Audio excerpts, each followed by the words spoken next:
Hi everyone, it's me, Nida. I'm here with a topic that is very close to my heart, but it is quite confusing because I will be taking bits and stuff from here and there, and why it's so suffocating me right now is just that like 2 days ago my son came home and he had been beaten up by a kid who has ADHD. And I do respect all those diseases. I'm not saying my son has autism. I have autism, so of course I have respect for them. But ADHD or these kind of things do not give you an excuse to hit another child on head twice to the extent that he could hardly see. Eyes were blurred. It had happened before. He had been beaten before, and we had talked to the teacher, but this was extreme. He came home devastated and I didn't know what's going on, and I just I mean my heart just broke. And the reason why he got beaten up was there was a younger child. I think it was a 6-year-old child. Being my son, he's a very sensitive boy. He has his outbursts and all those other symptoms that autism has. But he's in heart by heart he's very very sensitive, and he cares about everyone, like simple stuff. Like if he hears me just saying, oh, this month I don't have that much money, he will go around trying to find coins and come and give me. And it breaks my heart that he thinks so. Like I was that kind of a kid, and I know how much it hurt me. So I almost wish that kids are a little bit, like free going and stuff. But now coming to bullying, I have worked as a teacher. I have been bullied as a kid. I have two kids who have been extremely bullied. And being bullying, I think a lot of parents seems to react when they see like their son or daughter is bleeding, or she's hurt or he's hurt or broke her arm or something like that, or someone put a chewing gum. That happened to my daughter. We had to cut off her hair. Such stuff. That's when a lot of parents notice like, oh, something is happening bad in the school for my kids. And they react, they talk to teacher and all that. But the other bullying, which in my opinion, which can be totally wrong, as I said, I have worked as a teacher, I have studied psychology, I have been bullied, but I am not a professional. So this is just me talking right out of my heart. So the other kind of bullying, before I used to be in school, like making fun and making up gossips and all that.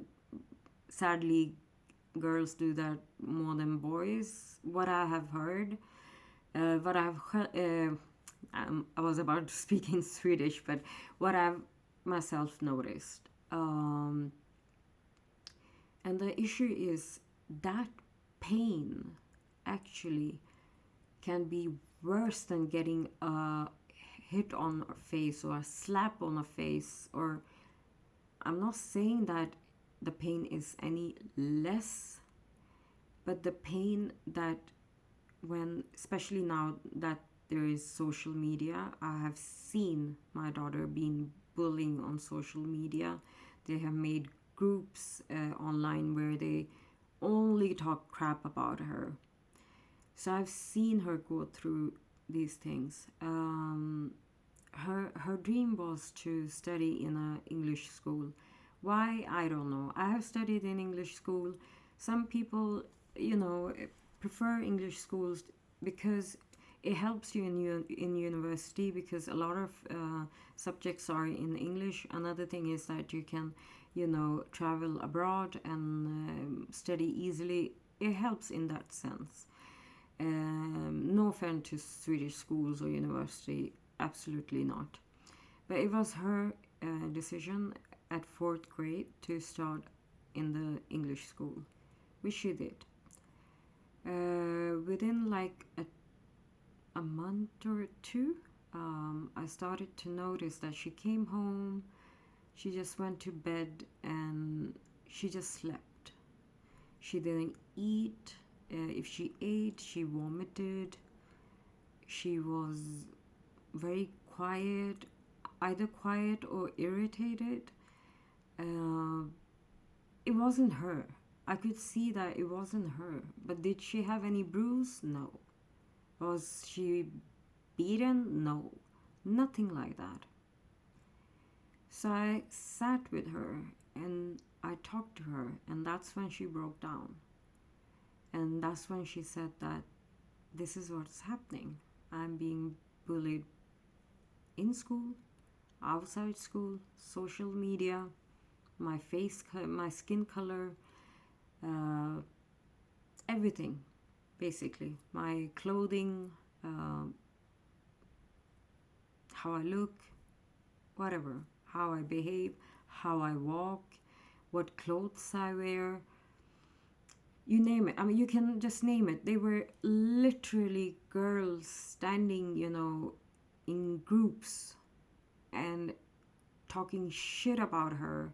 Sorry for that word. Talking crap about her just right when she was passing by, you know, the corridor. And that affected her so much that she literally, she her personality was gone, because before that she was this diva kind of girl, you know. My daughter has always been that kind of a girl. Actually, I have been, you know, worried that she might beat someone up, but she hasn't. But, you know, she has been this kind of, you know, attitude girl. So I would never had, you know, imagined that this is happening. And but it was so severe, and I saw the severity that I had to, you know, keep her at home for 4 months. The reason for keeping 4 months was the school she wanted to go, which was closer to our house, had a queue, and they were just waiting that if a student, you know, leaves, then we will, you know, give her a space. So missing out 4 months, okay, it's okay that it was fourth grade, it wasn't, you know, 8, 9, but still, it's 4 months of missing school, being at home. And yeah, that she started the new school. I'm not saying that it went very well. The bullying was there. Like, this level of extremity was not as much. Still, she chose to change school when she got into a higher class. Just hoping. I think inside she was hoping that, you know, all schools are not same. I just had a bad luck. So now she's in ninth grade. She hates it, but it's last year, so, you know, she's coping with it, and I hope her college goes well. But as I said, that damage that she had is still there. Like, if you go to a restaurant, for instance, and we see a child, you know, she sees a child who resembles the kid who went to the English school, she gets scared. I mean, that was like 5 years ago, and she's scared. She's literally scared. She can literally hide behind me. Why? Because the damage was that big. So, what I'm trying to say is that do not I know that in this country, Sweden, actually parents are quite active, and they try to look up, and why is the child, not all, but they try to educate themselves regarding their kids and how they are feeling, and if they need extra help or therapy or anything like that. But do not think that if if the kid is not coming with a bruise or a hit or something that is visible, that the kid is not hurt. You have to understand that. You have to notice what is the kind of behavior the child is having when she or he is coming home. Do you see any difference? Talk to them. Maybe they might be waiting for you to come and talk to them. So talk to them. And the other thing is, again, here in Sweden, I see that the stress level is not that much when it comes to grades. There might be parents. I personally don't know where a parent has been very strict, or locked them in a dark room, or I've heard those kind of things. I've like literally had friends in other countries who has been like that, who has been beaten because they didn't come first in an exam or something.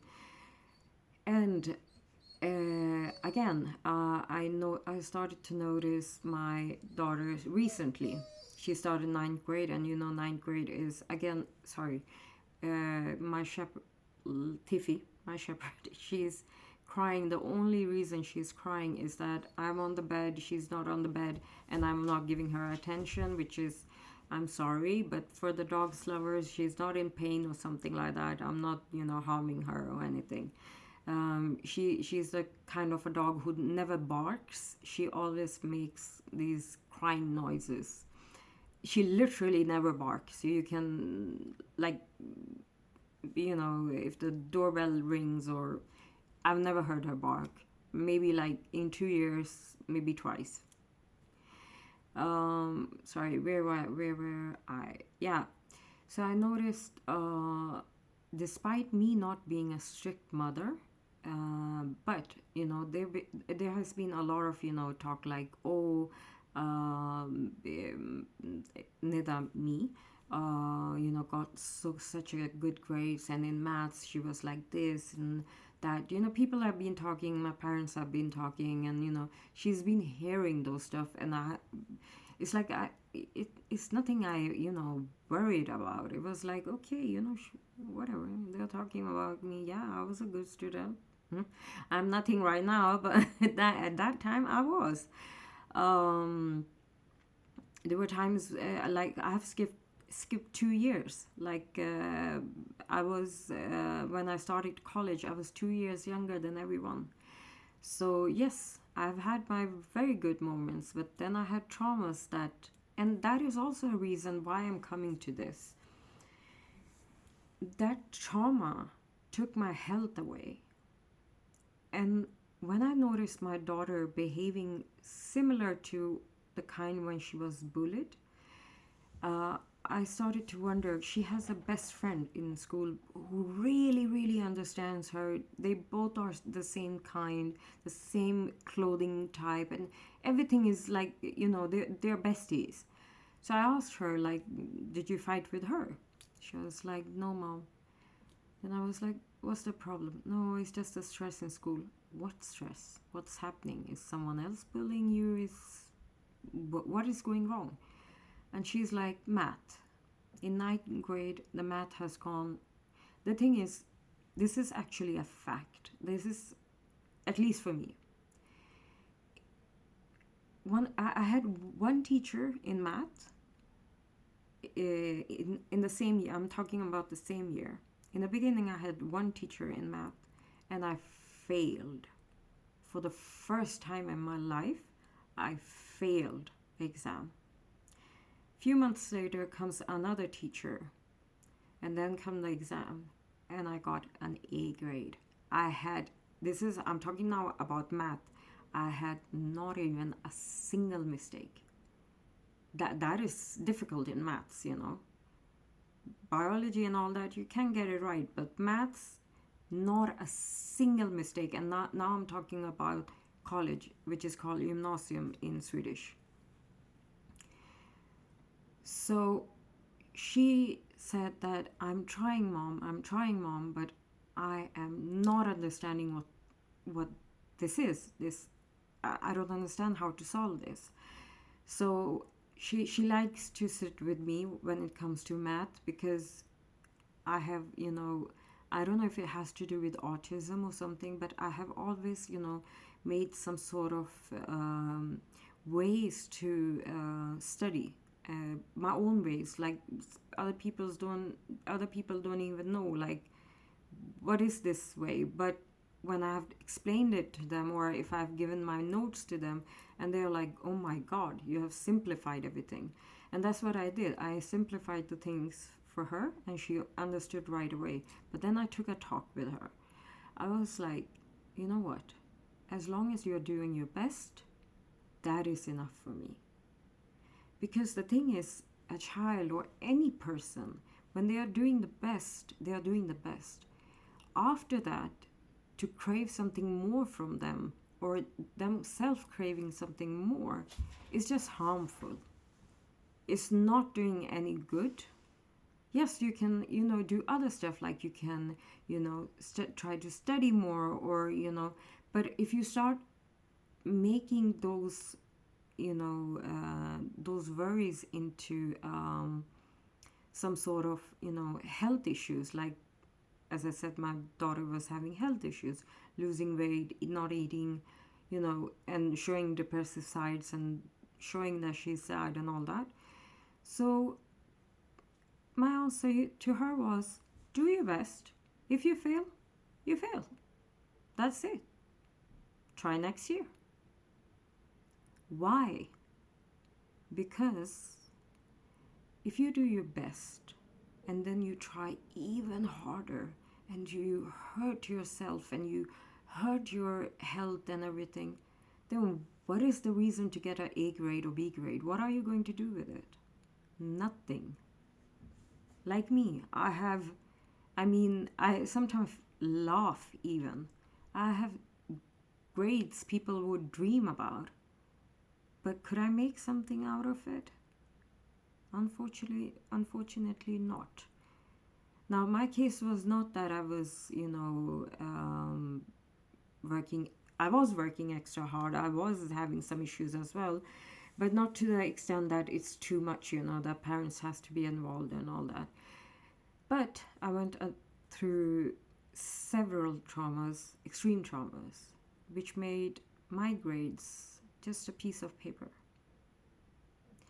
So if you don't have your health, if you don't feel good in your life, then if you have F in math or you have A grade in math, it won't matter. So for kids, if you are having trouble in studies, instead of hiding it, go to your parents, tell them, this is a problem, I'm not understanding this subject. Could you help me? Could you have a tutor to help me? Could someone help me? And this is affecting my health. I'm getting stressed. And I hope that the parent actually replies and takes it seriously, that, you know what, I am going to help you in whatever way. I'm going to help you. So these are two things. One was this, that bullying and all that doesn't mean that you have to have a scar on your face. The bullying that, the scar on your heart, actually, in my opinion and in my case, lasts longer than if someone had cut my face, or I have like stitches over here, my hair, stitches over here, and my hair actually covers it up so no one sees it. But it's 12 stitches. So, but I don't think about it so much. honestly. In the beginning, yeah, it was very painful. It's not like I was hit by someone. It was an accident. But the damages, the traumas that have hurt my heart until today, like I'm 36, and I remember, the issue starting when I was 13, has nothing to do with my studies. And till today, when I'm 36, have I healed? No. Have I tried therapy, medication, doctors, this and that? Yes, I have. So try to talk to your kid, make sure they are not stressed, and if they are stressed, what can you do as a parent? Try to help them out in any way. And those parents who actually get mad at their kids, don't do that. If they fail, like if you're seeing that they're doing their best and they fail, that's not their fault. But yeah, if you see your kids running around with friends all the time, doing no homework, just not being respectful for the teachers and everything like that, then I get it. Then you have a right to sit down and actually have a serious talk with them. But when it comes to bullying and all that, you have to keep an eye. And you have to also keep an eye if your child is the bullier. Do not go and decline, like when the teacher says, you know what, your child is bullying this child, and you're like, no, my kid is. I've been a teacher and I've heard this. No, my child is so he's so kind, and he's not even loud, or he does makes no noise, and he's very kind and very respectful. Yeah, maybe he is, because he's scared of you. So at the home he maybe is, but in school the reality is he's hurting someone else's child. So even those parents, keep an eye. What are your kids doing? Are your kids hurting someone else's kid? That is important too. I hope you guys learned something. I think there is nothing scientific in this, and there's nothing new in this. But a reminder at times can be good, and that's just what I'm doing. And I hope you have a good day, and I love you lots, lots, and lots. Bye bye.